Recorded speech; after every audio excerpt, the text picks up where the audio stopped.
Гадаад харилцааны яамны төрийн нэрмжийн дарга мөнгө түвшиг тэргүүтээ Монгол улсын төлөөлөгчид Катар улсын Доха хотны энэ сарын 15-наас 19-ний өдрүүдэд зохион байгуулагдаж байгаа авилгын эсрэг нэгдсэн үндэсний байгууллагын конвенцийн оролцогч талуудын 11-р баг гуралд оролцож байна.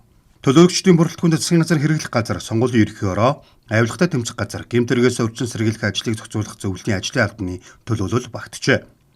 Авилгын эсрэг нэгдсэн үндэсний байгууллагын конвенцийг нэгдсэн үндэсний байгууллагын ерөнхий ассамбле 2003 оны 10 дугаар сарын 30-ны өдрийн тогтоолоор баталсан.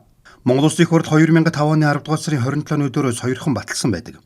Энэ удаагийн баг хурлаар Монгол улс конвенцээр хүлээсэн үргийн хэрэгжилтийг хангах хүрээнд авч хэрэгжүүлж байгаа дотоодын арга хэмжээ, хууль эрх зүйн орчны шинжилэл, засгийн газрын бодлого үйл ажиллагаа, мөн авилгатай тэмцэх чиглэлээрх олон улс бүс нутгийн хамтын ажиллагааны талаар байр сууриа танилцуулж санал солилцжээ.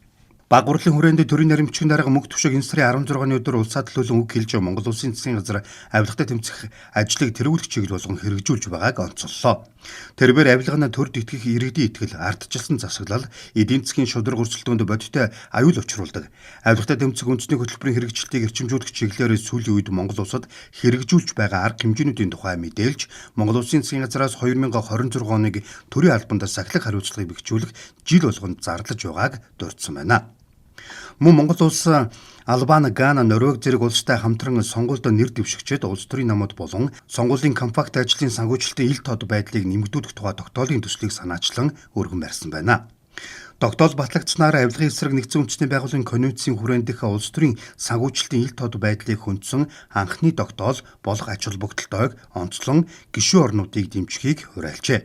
Авилгын эсрэг нэгдсэн үндэсний байгууллагын конвенцийн оролцогч талуудын баг хурал нь 2 жил тутамд зохион байгуулагддаг. Дэлхийн 192 улс тус конвенцийн гишүүн юм а.